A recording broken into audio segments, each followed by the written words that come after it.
Please join me for the Pledge of Allegiance. I pledge allegiance to the flag of the United States of America and to the republic for which it stands, one nation, under God, indivisible, with liberty and justice for all.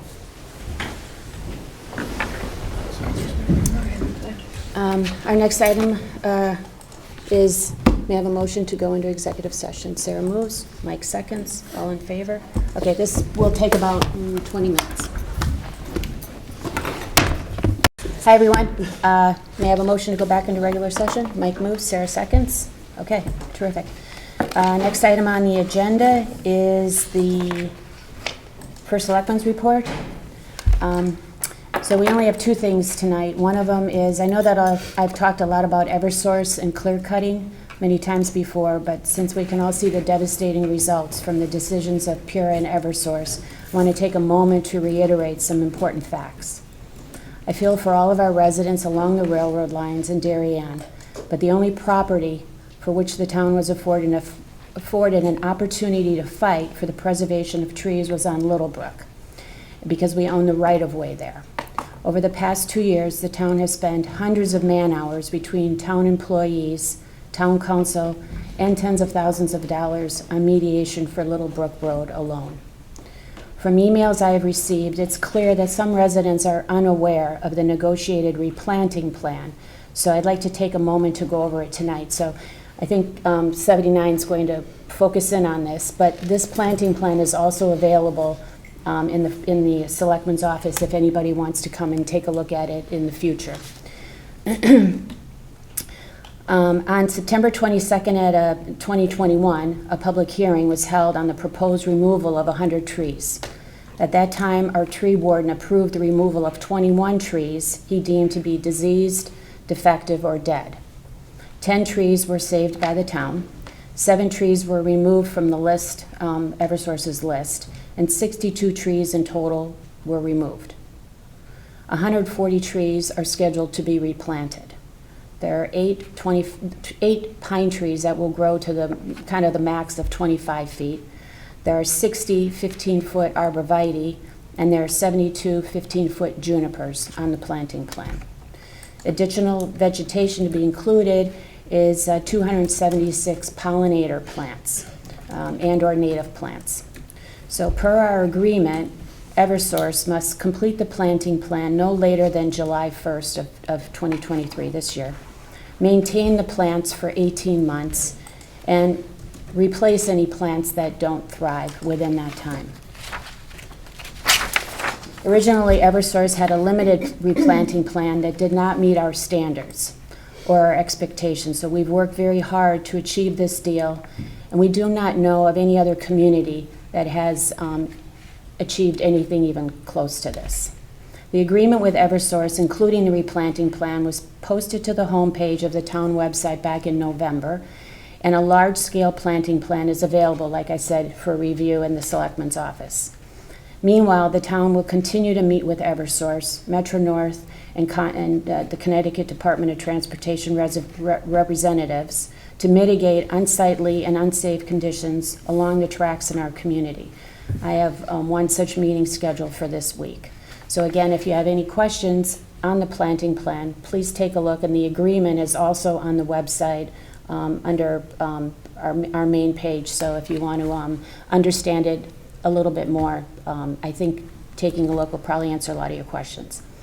Now I'm going to talk about more things that are coming down. So the V20 group has taken over the Palmer's redevelopment, and they started site demolition last week, so that's what's coming down. John and Joe Vaccaro are taking the lead on the redevelopment, which includes a mix of residential, food establishments, and the Goddard School. Retail tenants are expected to open in 2024 and residential units in 2024 and early 25.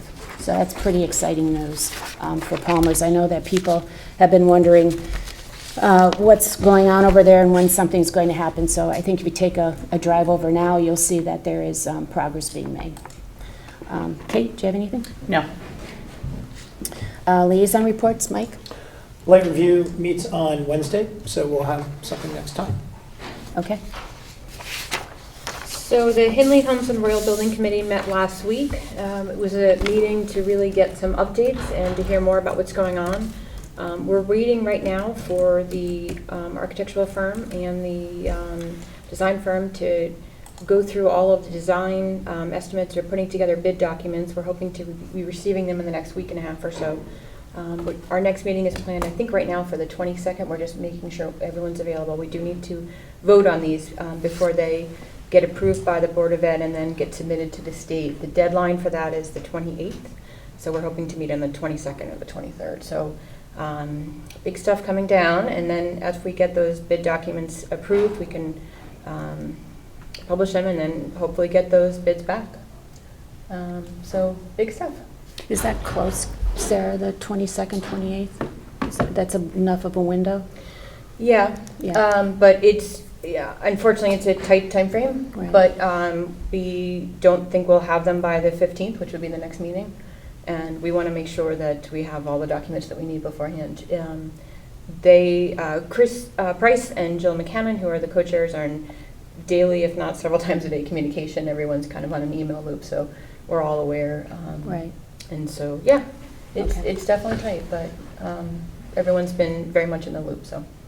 And we've had good luck with people stepping forward to volunteer. You're still looking for people, We right? are still looking for 2 people for the two Hindley people. Homes and Royal Building Committee. We would love for those who are interested to raise their hand. Absolutely. For Absolutely. 2 people? Yep. Okay, great.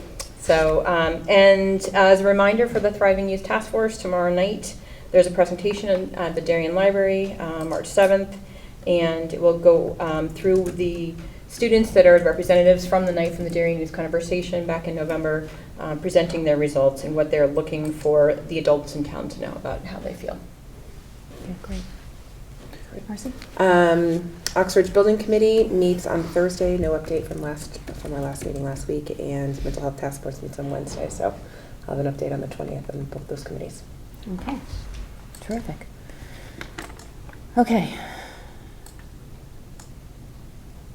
Next item on the agenda is to discuss and take action on a request. Oh, public comment. Oh, public comment. Sorry. Public comment. Does anyone wish to share any comments? No? Well, thank you for coming. You're a quiet bunch, but we love having you here. Okay, next item on the agenda is to discuss and take action on a request to approve the annual sidewalk sales. Kate, you want to go with this? It's something we do every year. You know what sidewalk sales are, and they've received their approvals from planning and zoning and the police department, so the last approval they need to hold the sidewalk sales is the Board of Selectmen. Okay. Kate, I had a question, and I don't know if I don't know if we need the police to answer this, but it seems like last year we had a problem with some businesses unofficially participating. I think we have that problem Every year? Every year, Okay. and that's, if you notice in the planning and zoning approval, they address that, and it's really up to the chamber. They're supposed to address that these people who are not members of the chamber are not permitted Right, to have the sales. right. But I see that they say, I'll just get the glasses out, that the town would therefore shut down the sales of any non-participant. So I feel like the chamber is thinking that, the town's going to be kind of responsible for this, and we're thinking they're going to be kind of responsible for this, so just. Well, Jeremy did say we would, or I'm sorry, Hervé said we will be forced to shut down merchants or vendors who are not properly covered by the approval, so that would be on the town. Okay. Shut them down. And do they have kind of a time frame when they have to give us their final list? I don't believe they give us a list, Okay. but I'll ask about that. Yeah, I think, okay. All right, any other questions for Kate on this? So, obviously there's still some level of construction going on in the middle of town there, so these plans take that into account from safety. I know they did a good job with it last year, but it's a little bit of a shifting environment, but we're covered from that aspect. Yeah, and that's one of the reasons why we have the police approve it, to make sure that that's all squared away. Okay, thank you. Okay, there's no further discussion. May I have an approval, or may I have a motion to approve the sidewalk sales? Sarah moves, Marcy seconds, all in favor? Terrific. Unanimous. All right. Next item on the agenda is an update on Great Island. And I'm looking at my phone because frankly, today is the last day of due diligence. It ends at midnight, and we are still in the due diligence negotiation mode. So at this point, I won't have an update for you other than that until tomorrow morning. So if you've come for that, I appreciate it. But yes, due diligence ends at midnight, and we are still negotiating. Okay. Next item on the agenda is to discuss recommendations from the emergency services study. Kate, do you have anything? So I included in your packet some information on fire commissions in other communities, and I think that's where your discussions should start, because a number of the other decisions that you may make would fall after that. So, right now we don't have any independent oversight of the fire departments. The existing fire commission is made up of members of the fire departments, and this is a group of departments that their budgets total almost $900,000. So, as you see in the study, they report that for transparency and oversight are important. There's not just substantial funds involved, there's a large investment in capital assets, and then there's the risk. There's a risk-filled portion of what the town does. The town bears the risk, but we have little to no control over whether or not the appropriate training, testing, maintenance is taking place that would help mitigate the risk the town bears. So I think putting an independent fire commission in place, based on what the study is telling us, that would oversee and work with the volunteer departments would benefit departments and benefit the community. So, that's my lead-in, but your discussion, do you want an independent fire commission? If you do, how would you want to structure it? And then later, would it be an advisory commission to the Board of Selectmen? Would you want it to be in the Code of Ordinances? And then you get into how many people, terms, what's their charge, what's their mission. So I had included in your packet some information showing you how other communities in the state of Connecticut had set these up, and some notes on it, on different ones where they maybe had some quirks or things to note. And then mission statements from some of the other departments. One that I thought could be particularly appropriate was the one from Bethel. I like that one. Yeah, they have 2 volunteer fire departments there. And New Canaan's was also interesting. They have a combination fire and paid department. New Canaan does? Yeah. So, what I'm hoping to get from you tonight, start discussing where you want to go. But I think this is the one that you need to start with. So Kate, we have a fantastic volunteer fire department. Absolutely. And they are extraordinarily committed to the town. So how could we kind of organize this so that it would be most beneficial for them? Where do you think that a commission could be most helpful to our fire departments? Well, I think it could take off some of the burden of the oversight of the 3 departments to start with. But they'd have to work with the departments. I think my thought would be you'd want ex officio members of a commission from each department. But in terms of some of the administrative and management things, making sure stuff gets done, give it to this independent commission. But it's, one of the things what we don't have right now is somebody who can answer to you or to the taxpayers that is independent of the work. So why don't you explain to us how this would be different than the current fire commission? The current fire commission is made up of members, 3 members from each fire department. So, the way I look at it is you wouldn't be putting 3 police officers, 3 active duty police officers on the police commission to oversee the police department. You have independent people who bring in expertise in other areas. It doesn't have to be expertise in firefighting, though that would be nice, but they bring in administrative expertise, managerial, and I think could provide great support. Some of it's making sure that the rules we have now are followed. We had an issue this year with one department who had put 2 items out to bid themselves without going through the town. We were able to catch one, but one actually got, something got done with, where it was over our limit, where it should have been bid.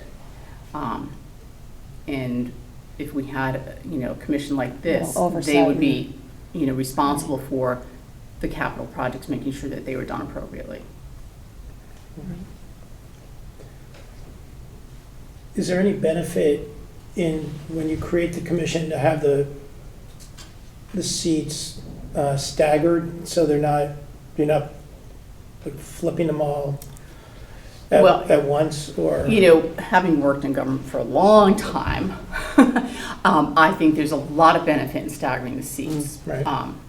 Just think about this board, you virtually all came on new Right. a year and a half ago. Like, That's the Board of difficult. Ed flips one person, or Right, 3 right. seats out of the 9. Yeah, Board of Finance flips a Right. couple every year, so, Except for yeah. Sarah. Sarah, yeah. I said She's virtually. ancient. She's the old timer. But so yes, I think staggered seats is a good idea. Okay. So I like the idea of having this, and I think it's also going to be useful as a tool for communication, and maybe I'm wrong on this. I like the Bethel, the guidelines that they've outlined. I like that a lot.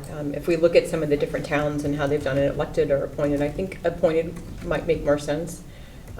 Terms, I don't know what the right, year, maybe for the first time we stagger them and so forth, but I think, would we want to have the fire marshal, the emergency management director? I do think that we should have at least one member of each fire department to be ex officio members on this. I don't dislike the idea from other towns of having a Board of Finance member as an ex officio, or the first selectman as an ex officio also. I do think this could be a useful tool for communication. So I kind of took a look at all of the examples that Kate gave, all the mission statements, and, did a little graph to see where the overlap was. And it seems that apparatus acquisition, standards, specs, that kind of thing, a lot of these commissions focus on some budget prep work, presentations, reviews, that kind of thing.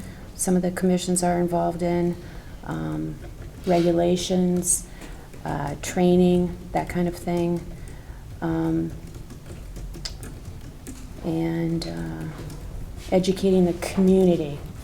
And that, in the emergency studies, that they had a really good point, is that the the firemen put out the fire, but the best way to solve fires is to prevent them. So I think the educational component is important. So I think that we should go back and maybe expand this base and look at a few more communities, especially communities that have volunteer fire departments, and see what their mission statements are, and continue to do a little bit of overlap to see where we should be focusing before we start, the numbers and the terms, all that's all important. But I think getting our arms around what we're trying to accomplish here, I think is maybe the best place to start. Marcy, any thoughts? No, but I agree that I think it's very important that we take a look at commissions that are based on a volunteer fire department, because it can be very different when you're talking about a paid group. Yeah. Certainly need to focus on that. Yeah, some of the paid ones, included in their charges or in their charters, they have the commission chooses the chief. Well, I don't think that's something we want here. Right, no. Yeah. But I think it's absolutely necessary. I think it would be a good asset for the town. It would be a great resource for the 3 departments. Just moving forward, I think just things would work so much more smoothly in terms of logistics for the companies. Yeah. So. And I think, the House has reached out to us about having a conversation about this, you know, sitting down and having a meeting, and I think that's really a great idea. And I think the whole board would be Interested, yeah. interested and helpful in that, right? Mm-hmm. Okay, so that's, okay, so that'll be our How next. large were these commissions when you took a look at them? Like, how many people were sitting on them? Yeah. Most of them, they seem to be 5 to 7. Yeah. Every once in a while, there's a couple 3s, but, 3 It's to a nice 7. number. 3 to 7 is the Yeah. range. A lot of them are 5. yeah. Okay. And does that include the ex officio or just the members of the commission? Those are just the members of the commission. commissions, Got it. yeah. I think Newtowns was one of the biggest where they had, well, I think there were 7 or 8, but, They have 7, yeah. yeah. Okay, so Kate, we have enough to go forward on that? Yes. Okay. Any other thoughts for that? So, you know, there's a lot of information in the emergency studies, and I think you know, they have some really good recommendations in there overall, and I think that that sheet that Kate sent out, a little graph of everything, there are a number of items on this. I think there are 18, there are probably 6 of them on here that I feel the commission will be very beneficial in. So, yeah, so this is definitely the place to start. Okay. So, Kate, we're good on that? Yeah. No? Okay. Yeah. All right. So next item on the agenda is, you know, tonight we will be reappointing a member of our community onto a board, and we will be appointing a first-time volunteer onto a board. And as Sarah mentioned, we're always interested in volunteers coming forward. This town runs on volunteers. It's the reason that we're such a wonderful community. So I thank people for continuing to step forward. And with that, we have an appointment to the member of the Advisory Committee on Sustainability for a term expiring on 12/31/23, and we were all unanimous on all these, right? Okay. All right, so may I have a motion to appoint Mohan Hamumantha to the Advisory Commission on Sustainability for a term expiring December 31st, 23. Marcy moves, Mike seconds, all in favor? Terrific, thank you, unanimous. Okay, next is to reappoint a member to the Sewer Commission for a term expiring on 12/31/24. May I have a motion to reappoint Robert Hill to the Sewer Commission for a term expiring 12/31/24? Mike moves, Sarah seconds, all in favor? Terrific. Unanimous, thank you. Next item on the agenda is to review and approve the minutes of the February 27th, 23 regular meeting. Any additions, deletions? Seeing none? Okay, may I have a motion to approve? Mike moves, Sarah seconds. Unanimous, thank you. Okay, any items for future agenda? When at this time? Okay, again,